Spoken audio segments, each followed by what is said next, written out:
Go ahead. Okay, magandang tanghalian sa inyong lahat mga paps. Copy, ito na yung nakalimutan ko kasing sagutin. Di ko na nahagip yung tanong ni sir na ano ang mas maganda, ano ang mas matipid. Yan. Rotary type na injection pump o yung common rail. Yan.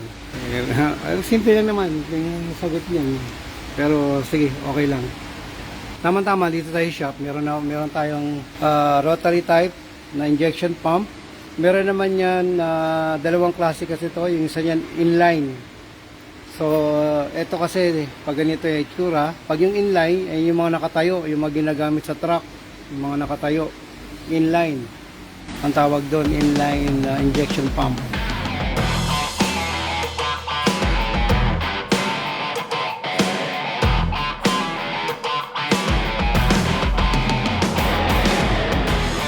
Unahin muna natin ito ang rotary type na injection pump.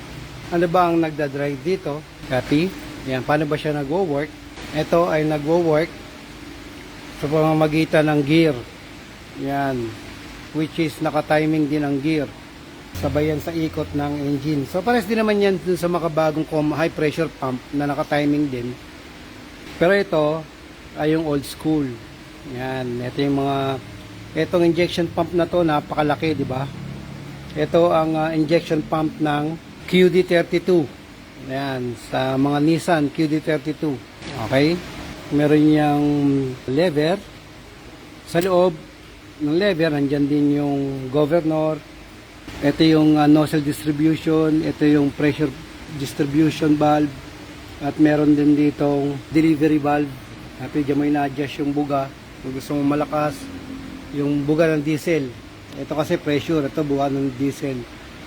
Itong sinauna, marami to kasing disadvantage, kaya binago na makabagong panahon. Okay, ang disadvantage nito, yung pressure niya, specific pressure niya ay hindi pare-parehas, hindi nagpapare-parehas dito, hindi accurate. Tapos maingay. Kaya yung mga crosswind, yung mga ganyan, yung mga TD27, maingay yung engine sa fuel knock. Dito yan galing. Copy. Tapos ito, karaniwan, wala ng computer box. Mechanical lang siya. Yan. Putol. Ito nang ipinalit doon sa halos lahat na ng mga diesel and gasoline engine. Yan. Diesel and gasoline engine, yung tinatawag na common rail. So, ito ay mas accurate. Okay? Nagpo-produce siya ng constant pressure, very very high pressure. Okay, sa lahat ng injectors. Iniipon niya lahat ng pressure dito sa common rail. Yan. Yan dito yung pressure regulator niya, dito yung pressure sensor. Okay, ito naman driven naman to ng computer box. Okay, nababasa ng computer box. Ito kasi hindi. Okay, ito nababasa ng computer box ang information na nakukuha ng fuel rail sensor. Yan, yung nakikita natin doon sa mga scanners, yung fuel pressure. Diyan yun, ito yun. Copy. So halimbawa, kung itong 4N15 desired pressure nito ay 40,000 kilopascal or 40 megapascal, yan ang pinoproduce niya dito. So, labas niyan dito ay pare-parehas ang pressure na lumalabas. Hindi kagaya nito. Kaya ito mabibrate. Merong nozzle na maganda yung buga. Merong nozzle na sobrang lakas ng buga. Sobrang mahina-hina yung buga. Kaya ito ay inabsolute na. Okay?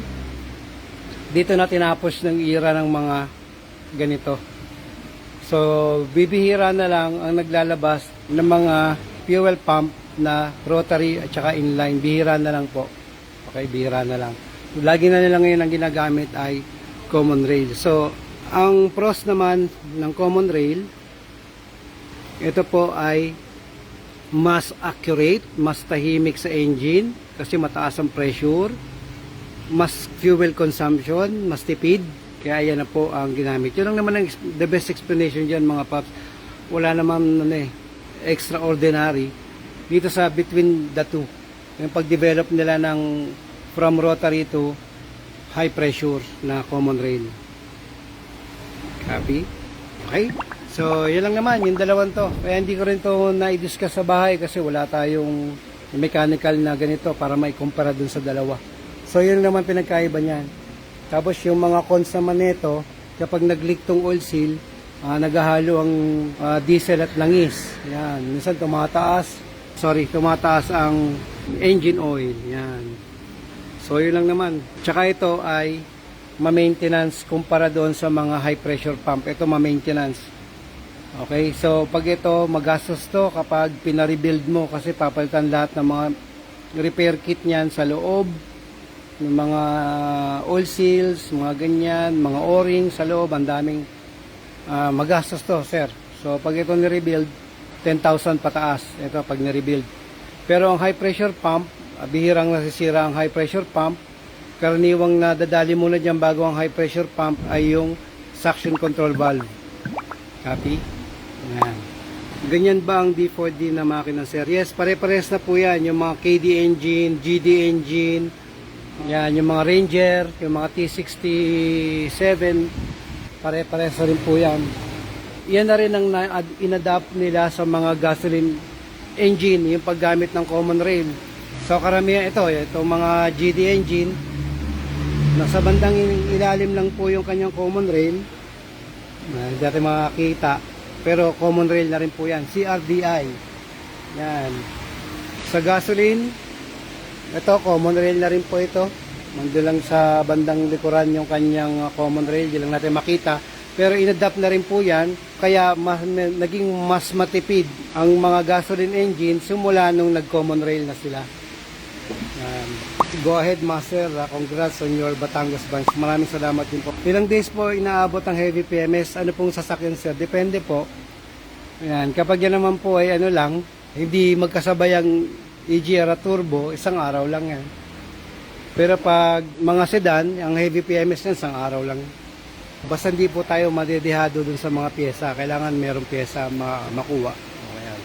Is either dala mo or maghanap tayo. Ito yung reserva ko dati kay Nisi. Ewan ko kung tumatakbo pa to. Siguro, pa-rebuild na lang siguro. Pero, binaba ko lang to as is lang. Ito, ang QD32, injection pump. Ito, pwede to sa mga TD27. Yan. Tapos ang TD27, pwede rin yan doon sa QD32. Yan, pwede silang dalawa.